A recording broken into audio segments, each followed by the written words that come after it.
बीते कुछ दिन पूर्व न्यूज इंडिया 24 ने खबर चलाई थी कि नगर परिषद शाखा में बड़ी संख्या में कंबल धूल चाट रही है, जिसको लेकर कुछ यूट्यूब गुर्गे ने इस समाचार संकलन को निराधार बताया और कहा कि ऐसे यूट्यूब चैनल को जनता के बीच से बहिष्कार करना चाहिए।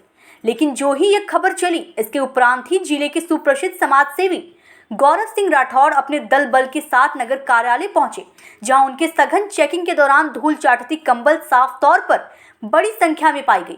अब न्यूज इंडिया 24 स्पष्ट करना चाहता है कि कोई भी चैनल कोई भी न्यूज चलाती है तो बिना सत्यता के आधार पर नहीं चलाती है।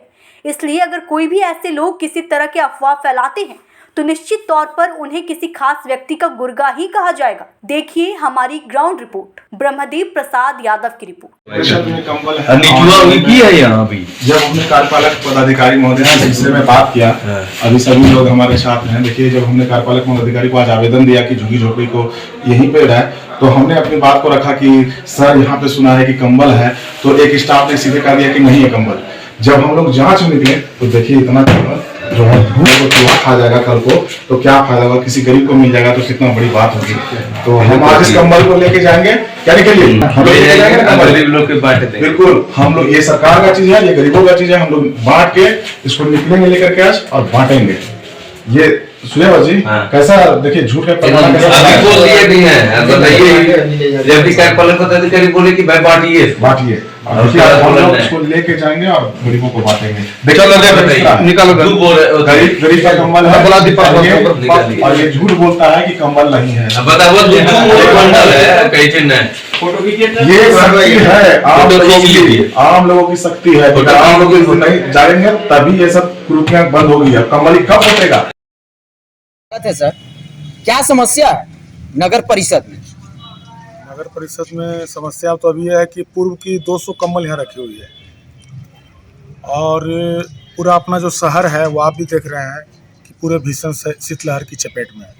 तो कम से कम वो 200 जो पीस कंबल है उसको तो कम से कम गरीबों को बंटवा देना चाहिए। कम से कम 200 गरीब तो उससे लाभान्वित होंगे। क्या वो यहाँ पर जो सड़ रही है, धूल चाट रही है, आखिर उसका मकसद क्या है? मैं यहाँ के प्रशासक महोदय से पूछना चाहता हूँ कि आखिर उस कंबल का माने कि नगर परिषद में क्या हो रहा है। कम से कम 200 तो क्या बोलते हैं लाभुक उससे उसी गर्मी से लाभान्वित होंगे। पिछले साल जो कंबल दिया गया था वो ऐसे ही धूल फांक रहा है। हाँ, 200 पीस उसमें बची हुई कंबल है जो मेरे संज्ञान में है। तो वो 200 कंबल पीस आखिर कहाँ जाएगा? वो माने मेरा कहना है कि कार्यपालक पदाधिकारी अपने माने के स्तर से माने कि गरीब दलितों की बस्ती को चिन्हित करते हुए कम से कम उसको बांट दिया जाए। तो ठंड तो चल रहा है, तो फिर वो 200 कंबल आखिर नहीं बांटा जा रहा, कहाँ जाएगा? तो वो तो कार्यपालक पदाधिकारी और यहाँ के स्टाफ बताएंगे। चूंकि मैं तो सामाजिक कार्यकर्ता हूँ, आरटीआई कार्यकर्ता हूँ, मैं उस विषय में क्या बता सकता हूँ। अच्छा, ये 14 नंबर वार्ड का नल जल योजना जो है, वहाँ तो जलनल में ऐसा है कि जलनल का बोरिंग में पानी नहीं है और किसी घर में अभी तक पानी गया ही नहीं है। वहाँ पर कोई भी लाभुक उससे लाभान्वित हुए ही नहीं है। और जहाँ तक मेरे संज्ञान में है कि उसमें संवेदक को पैसा भी उसमें कुछ निकासी हो चुका है बगैर कार्य किए। और सबसे बड़ी विडंबना है कि वहाँ का प्रतिनिधित्व निवर्तमान उप मुख्य पार्षद संजय यादव जी करते हैं। एक सवाल और है,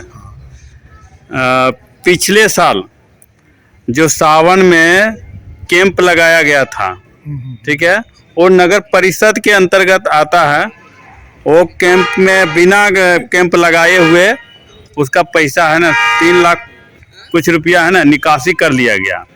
नगर परिषद का वो मामला है, तो उस बारे में क्या जानकारी, क्या बताएंगे आप? देखिए, वो मेरे एक्चुअल में वो संज्ञान में नहीं है, लेकिन एक मैंने जहाँ तक मैंने देखा था कि सोजना में एक टेंट लगा हुआ था, उसमें नगर परिषद लिखा हुआ था।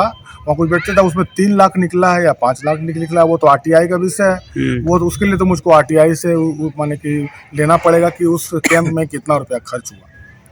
ये तो आप पूछ सकते हैं। मैं पूछ सकता हूँ और मैं इसके लिए जरूर मैं आरटीआई से जरूर पूछूंगा। ये आपका जो सवाल है ये मेरे संज्ञान में अब आ गया है और मैं इसके लिए आरटीआई के द्वारा जो है मैं उससे कार्यपालक पदाधिकारी सब प्रशासक महोदय से इसकी जानकारी लेने का प्रयास करूँगा। और नगर परिषद का कौन ऐसा योजना है जो अभी है ना सिर्फ फाइल में है। क्योंकि ऐसा है ना कि देखिए अभी यहाँ बोर्ड नहीं है, जहाँ तक मैं जानता हूँ, क्योंकि मैं यहाँ का प्रतिनिधित्व नहीं हूँ, लेकिन मैं जानता हूँ बोर्ड नहीं है। आप प्रतिनिधित्व नहीं है, लेकिन आरटीआई कार्यकर्ता आपको सब कुछ मालूम है, जानते हैं और आप जानकारी ले सकते हैं। हाँ, तो मैं अभी जानकारी इस विषय में लेता हूँ कि अभी कौन कौन सी योजना जो है माने कि नगर परिषद के द्वारा विभागीय चलाई जा रही है, इसकी मुझको पूर्ण जो है विवरणी दें। इसके लिए मैं कल ही जो है आरटीआई के माध्यम से मैं कल यहाँ के जो प्रशासक महोदय हैं उनसे मैं मांग करूँगा, और वो 30 दिनों के अंदर में उसका मियाद होता है तो मुझको उसका जवाब देंगे। और आपको चैनल को बहुत बहुत धन्यवाद कि आपने मेरा साक्षात्कार लिया, और सभी नगर परिषद के वासियों को मकर संक्रांति की बहुत बहुत शुभकामनाएं, और आपको भी बलवंत जी और आपको भी ब्रह्म। देखिए, विगत कुछ दिन पहले समाचार मैंने सोशल मीडिया पर प्राप्त किया कि नगर परिषद अंतर्गत कार्यालय में कंबल बहुत बड़े पैमाने पर वहाँ पे रखा हुआ है। तो हम वहाँ पहुँचे अपने साथियों के साथ, और संघन जांच के दौरान कंबल वाकई वहाँ पड़ा हुआ था जो धूल चाट रहा था। जब मैंने वहाँ के स्टाफ से पूछा तो बोला कि यहाँ पे इसकी जानकारी कोई नहीं है। फिर बाद में वहाँ पे वरीय अधिकारी थे, उन्होंने कहा कि मुझसे भी यह मामला छुपाया गया जो दुर्भाग्यपूर्ण है, और ठंड के सीज़न में ऐसे कंबल को वितरण होना चाहिए। और एक स्टाफ ने कहा कि ये स्टॉक में रखा हुआ है, किसी वार्ड सदस्य के द्वारा स्टॉक में रखा हुआ है। तो मैं समझता हूँ कि कौन वो वार्ड सदस्य हैं जो स्टॉक में रखे थे उस कंबल को। ये बहुत बड़ा जांच का विषय है, जिसको कार्यपालक पदाधिकारी महोदय को संज्ञान में लेना चाहिए, जांच होनी चाहिए, और जो कंबल रखा हुआ है उसे अविलंब जो है गरीबों में वितरण करना चाहिए, ताकि इस ठंड में जो है कुछ गरीब गुरुओं का जान बच सके। बहुत बहुत धन्यवाद।